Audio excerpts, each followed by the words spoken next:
Menstrual hygiene is an issue not often talked about today, which has created a lack of awareness on the right things to do during menstrual periods. Hello and welcome to Let's Talk Health today. I am Chinamsu Amadi. On the program today, we shall highlight issues as it affects girls and women when it comes to keeping good menstrual hygiene. First, let's take a short break. The program continues after now.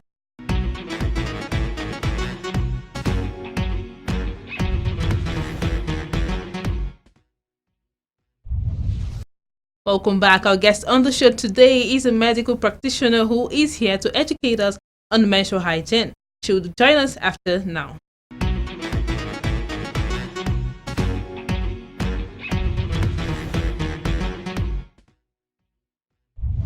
Hello there, if you're just joining us, the program is Let's Talk Health and this is the interview segment.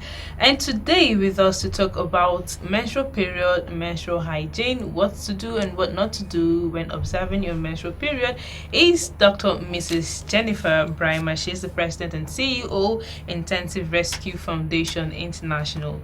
Thank you for joining us on the program today. Thank you for having me. All right. Now today we're talking menstrual period, menstrual hygiene. I know this is something that people don't really want to talk about most times, and it has led to people making lots of mistakes, women and girls making lots of mistakes when it comes to menstrual hygiene. So I wanted to, when we say menstrual hygiene, what do we really mean exactly? Okay, it's actually the full phrase is menstrual hygiene management. Okay. And what do we mean by that? We mean the ability of young girls and women to be able to change their menstrual towels, their menstrual pads in a hygienic environment, in a safe environment, in privacy, as often as they require, without interference, wherever they may find themselves, whether they are at home, in the workplace, in school, in church, wherever. But for this to happen, they need to have water sanitation in place and the facility, the infrastructure for water and sanitation to be in place. And this is what is lacking, and this is what the challenge is about.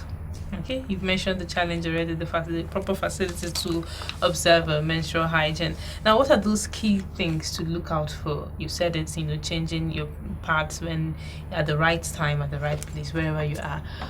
In looking at in observing menstrual hygiene management, what are those key things that we should look out for as women, as girls? The key thing is hygiene. The next thing on that list is access to sanitary products, to feminine hygiene products, to feminine absorbent products. How do you access them? Yeah. Because they are getting more expensive by the day. And do we have alternatives to the disposable ones? And the big answer is yes. And later in the show, we're going to reveal the washable ones to our esteemed audience. Okay. Now let's talk about awareness, because that's really, it's almost always my key concern in issues like this. In rural areas, we know that some people are really not aware of what to do, when they are on a period, and you find dirty habits, during this period, which is not healthy, which can in turn affect, the reproductive health or something about the woman. Yes. So how do we, get, how much awareness is out there as regards menstrual hygiene, and what can be done about it? The awareness is low. Menstrual hygiene is a subject in reproductive health, in the health sector, even at home in our society, that has been marginalized. It does not get us the same attention as maybe malaria or HIV/AIDS, and that is wrong. Yeah. Because an average woman menstruates for 40 years during her lifetime. So imagine something that you go through every month and you have no clue about what to do. Yeah. The earliest age a girl can see her period is at 9. The oldest age is at 19. So imagine between the ages of 9 to 19, you see your period, nobody gives you any pre-information prior to when the first period shows up, when you're going through puberty, nobody tells you anything. Now, the key thing you just highlighted is knowledge. Because of the taboos and misunderstanding and miscommunication and preconceptions about menstruation, a lot of girls are not told anything. Their parents are not even able to discuss it because it's like a taboo subject. That is why in rural areas they are the most hard hit, because it's in rural areas and these social norms and cultural norms are observed. Yes. So what can be done? Because whether we like it or not, these things girls should know about it. I mean, the parents should be able to tell their children, okay, the mothers, let me say, should be able to tell their girls, okay, this is what it is, this is what to expect. So whose responsibility is it? Exactly. If the parents are not doing this, the school teachers, is it really their responsibility? We're not going to pass the buck onto the school teachers or onto the health sector. The buck stops at the parents' table, or on the parents' table. That is where the buck stops. So the information must come first from the parents.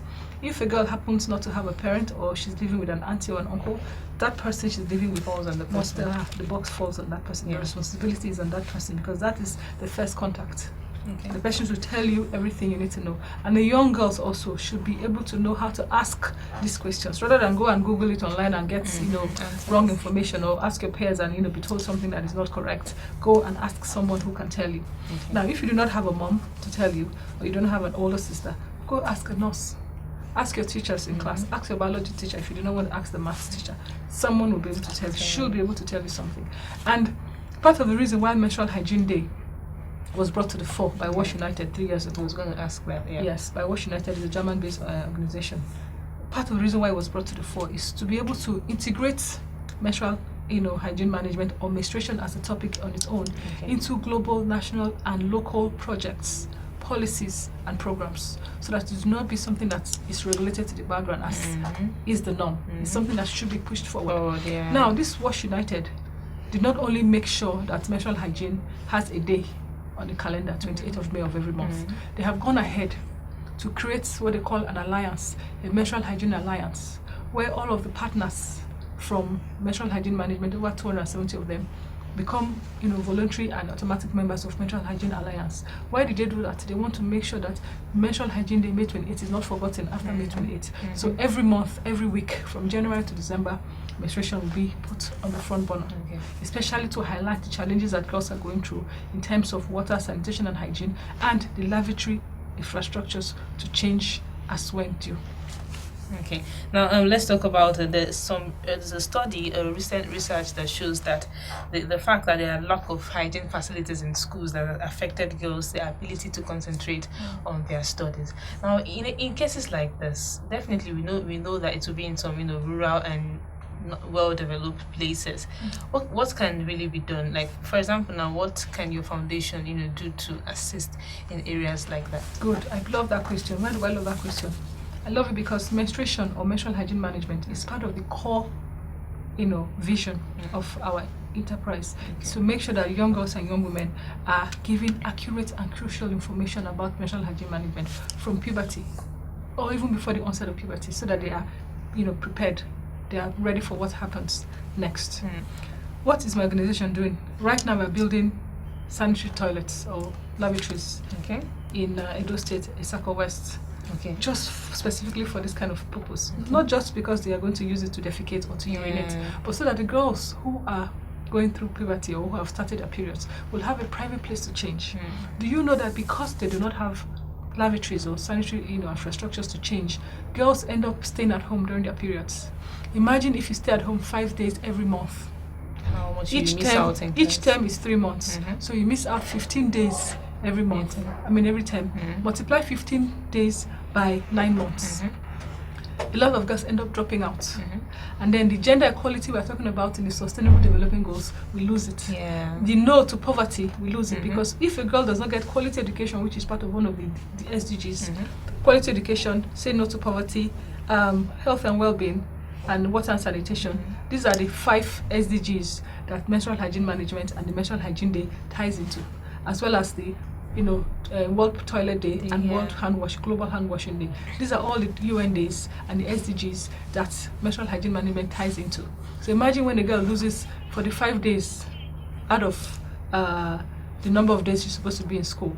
A lot of them just end up dropping out of school and becoming uneducated, becoming even worse than their parents, just because of the shame and the stigma of going to school where you have no toilets to change, or even just because of the shame of going to school with a filthy rag as your absorbent material, or a piece of tissue as your absorbent material. You're not comfortable. You're afraid to stand up because you think your skirt is stained. So you just stay at home for the 5 days. When the thing is gone, you go back to school, and you would have missed a lot in 5 days. So that is what my organization is championing, to stop that from happening, to keep girls in school, to make sure, to help them to embrace their womanhood, help them to embrace their femininity, and tell them that menstruation is not something to be ashamed of. It's not a taboo. It doesn't make you dirty. It's only normal. It doesn't make you dirty. It doesn't make you an outcast. It's only normal. It's a normal biological process that God has gifted you with. And the moment you start seeing your period, you're one step to actualizing your dream of becoming a mother, because menstruation is a key sign of reproductive health. Now, it's quite worrisome that, we have the price of sanitary pads is on the increase in the market, and we know that it's going to continue increasing and increasing. What can really happen for these people who cannot even afford tissue paper is a problem, not stock more of sanitary pads? What alternative do they have? You can't even talk about tissue paper because a lot of homes do not use tissue paper. They use water. How much tissue paper are you going to buy in a household with 10 kids, 8 kids, a father and a mother? You probably use That's like 12 a day. How much is it? The cheapest tissue paper is about 50 naira to 75 naira for one. Multiply that by 12 in a day, in a household with kids. It's not affordable. So we have the alternative of the washable sanitary towels. Like I said earlier, we'll demonstrate it very soon. The washable ones, the ones that my organization is championing, can last for 10 years. And they're very safe. They're very, very, very safe, very well made, gone through, hygienic processes to make sure that they do not hurt or harm anybody. They're all hypoallergenic. Okay. Now you use them, you wash them, you air dry them or you sun dry them. You put them back in the pack and keep them until the next month. So the problem of finances to access disposable sanitary towels every month is not there. The fear and the anxiety of where do I get money to buy is not there. You are relaxed every month because you know that when your time comes, just pull your drawer out or pull your wardrobe door open or wherever it is, you keep it in a safe place and just use it. Keep it in the Ziploc bag when you cannot wash it. You wash it when it's convenient for you, and life just goes on, and then you end up saving a lot of money. Imagine being able to save 1,050 naira every month for 10 years. You would deploy that money into a lot of other stuff. Yes. Oh, very, very quite interesting. Now, let's look at tampons. How safe are tampons? Are they as safe as the normal? They are safe, but you need to be able to know when to take them out because they cause what is called toxic, shock syndrome if they are in there. Because a lot of tampons go in. Some people do not know how to apply the tampon with the applicator or put the tampons that come with that applicator in there, and so the string that is supposed to help you pull it out gets lost, and then some people just forget that the tampons are even there. Then you end up having toxic shock syndrome. It's an emergency. So you need to be very careful, otherwise they're actually very safe. Okay, now let's look at the periods. How many times in a day is a woman or a girl meant to change her sanitary towel? How many hours is duration? I love that question because I get asked that question a lot. First of all, like we said earlier a few minutes ago, periods come or start from age 9 to age 11 earliest, then age 12 to age 14 in the middle, then 14 or 15 to 19 at the older section or older age group for teenage girls. Now when your period starts, it does not automatically regulate or regularize itself. It takes about 6 years for a period to become normal. What do I mean by that? It takes about 6 years for you to notice a pattern. If your period starts on the 1st of June, you go to the calendar, you tick 1st of June. You see it again 2nd of June, 3rd of June, up till 5th of June. And then you keep ticking the days until the next period comes. After about 6 years, you will notice that it comes for 5 days and repeats every 28 days for people who have 5 days and 28-day cycle. But the average is 21 to 45. Or 2 to 7 days. 2 to 7 days or 21 to 45 days cycle. That's how it comes. Now, how often should you change? You should change depending on the volume of your flow, how heavy your flow is. You have the light flow, you have the moderate flow, you have the severe flow. But for all of these kind of flows, it's advisable that you change your pads every 2 to 6 hours. Some people change every time they urinate. So because they want to feel fresh and new, and they don't want to feel like they are smelling or they are dirty. So whenever they go to urinate, they'll just change. So now let's look at we've talked about changing of pads and everything. I was going to ask now. You've talked about the World Menstrual Hygiene Day. This year it's been celebrated, it's been commemorated already. I want to ask, what activities did you, the foundation carry out, to mark this day? How did you reach into the lives of, girls, women in communities? Yes, I have been a very busy bee, and I have been a very happy busy bee. Why do I say this? For 28th of May, I was actually here on your show, Yeah. but days leading up to 28th of May, I was able to go to the IDP camp to distribute sanitary towels to the, our lovely sisters over there. I was able to visit a secondary school with over 500 students. We were able to distribute sanitary towels. We're not just only distributing sanitary towels, we're talking to them about what menstruation is all about, and how to keep themselves clean and happy, and what to do in cases of heavy bleeding and all of that.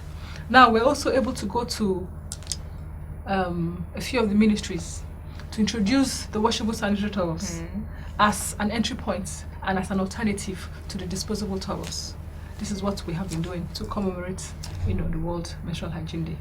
Yes. Now, let me ask: are there during menstrual periods, are there any special care, hygiene products that one is meant to use aside from, using clean sanitary towels? Are there any special products to ensure hygiene? Not necessarily. Okay. If you're used to using, antiseptic in your water to have a bath, to have that, sterilized smell, you can go ahead and do it. Otherwise, there's nothing special you need to do. All you need to do is have a clean bar of soap, have a bucket of water that is drinkable, that is clean, potable, and just keep yourself clean. You can have a bath 2 or 3 times a day if you can, 3 times a day if you can, otherwise morning and evening will do. And then just change in between your periods. That's it. Okay. All right, we'll go on a very, very quick break now, and when we come back, we shall be carrying out a little practical to see how to make use of non-disposable pads. We'll be right back after this break.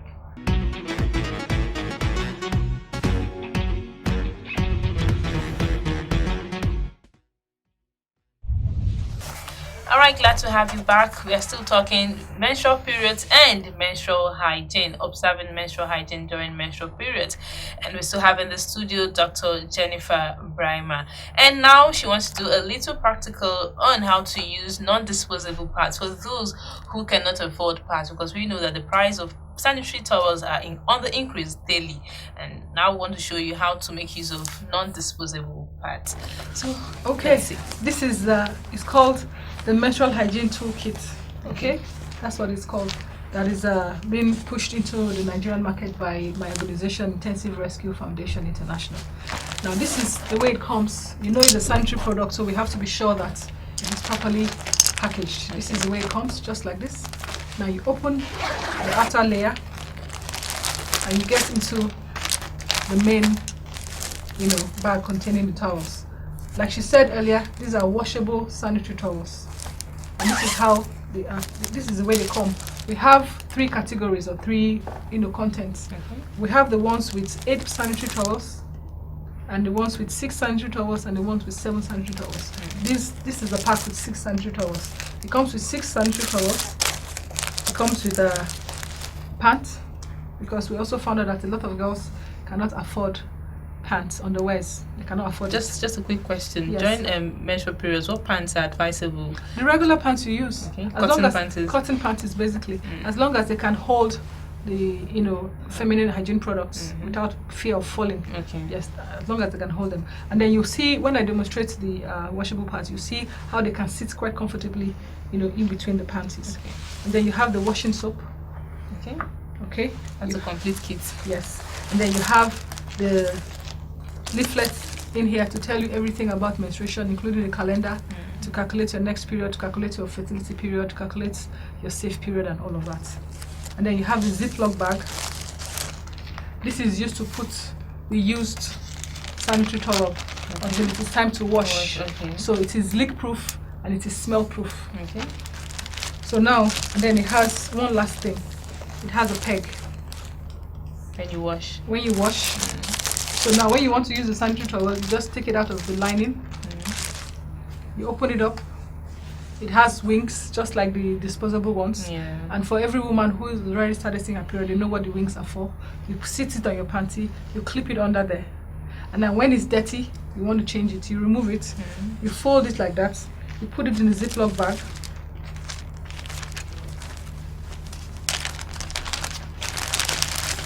And then you zip it up. No smell, no foul, no leak, until it is convenient for you to wash. Now when you soak and wash in a bucket, you rinse out some people come with heavy bleeding and they come with clots. So you rinse out the clots. When you finish washing properly, you hang and you keep it to dry.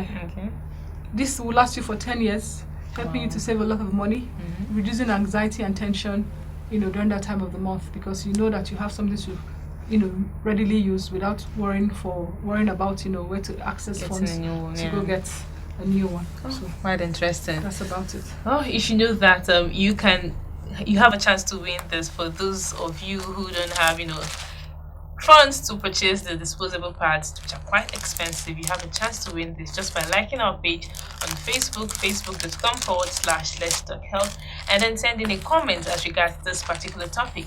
And you stand a chance to win this, probably for a friend, your sister, a loved one. You can win this. Well, quite interesting on the show. Now, before I let you go, how you mentioned something about calculating your menstrual calendar, knowing your safe periods, your ovulation period, and safe periods and ovulation periods. That's something that some people don't really know how to calculate. Just give us a quick one on that. Good. Let's go back to the analogy I used earlier. Your period comes on the 1st of June, and you're one of those people that fall into the 28-day cycle. So your period is on day 1, day 2, day 3, day 4, day 5. 5th of June, your period ends. Okay. You do not start counting your ovulation or your safe period from the 5th. You go and count from the 1st. So you count day 1, which was the 1st of June, to day 5, continue to day 6, day 7, day 8, day 9, day 10, day 11, day 12. From day 12 to day 16, you are fertile. You are unsafe. Okay. From day 12 to day 16, you are unsafe. If you have, coital knowledge between day 12 and day 16, the probability of getting pregnant is 50 to 100%. Now, after day 16 to the next period, you are safe. You will not get pregnant. That is your safe period. Okay. So anything before day 12, you are safe. Anything after day 16, you are safe. Anything between day 12 to day 16, you are ready to get pregnant. So that's what it is. Okay, finally, before I let you go, is there any partnership between your foundation and the federal government to push for, the awareness of menstrual hygiene management in Nigeria, to make sure that it's on the front burner? That is part of the key initiative that my organization is trying to pursue with the federal government. Okay. So when we tie that knot, I'll be the first person to come back on this show and tell you that we have done that. Yes. Okay, that's great. Thank you very much for coming on the show today. It was quite interesting having you. I hope we have had something to learn, because it's been quite educating even for me. Thank you so much for coming on the show. We hope to see you next time. Definitely. Whenever you want me, I'll be here. All right. Well, the program is still Let's Talk Health, and it continues right after now. Don't go anywhere.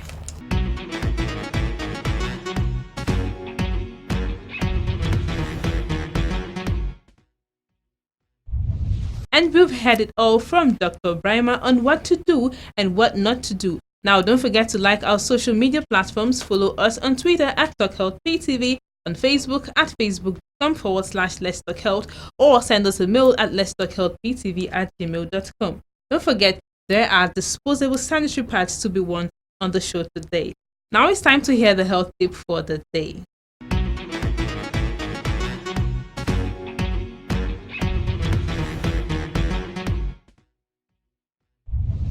A lot of the snakes in our environment may not be venomous, but then infection from that snake bite alone can endanger somebody's life.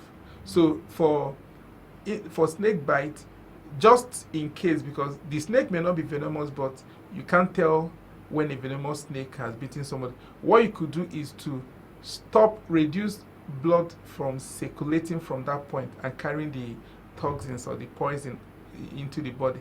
So you could just tie up above the point of bite and then quickly get the person to the hospital, where anti-venomous medications can be given to the person, and proper treatment can also be offered to the person.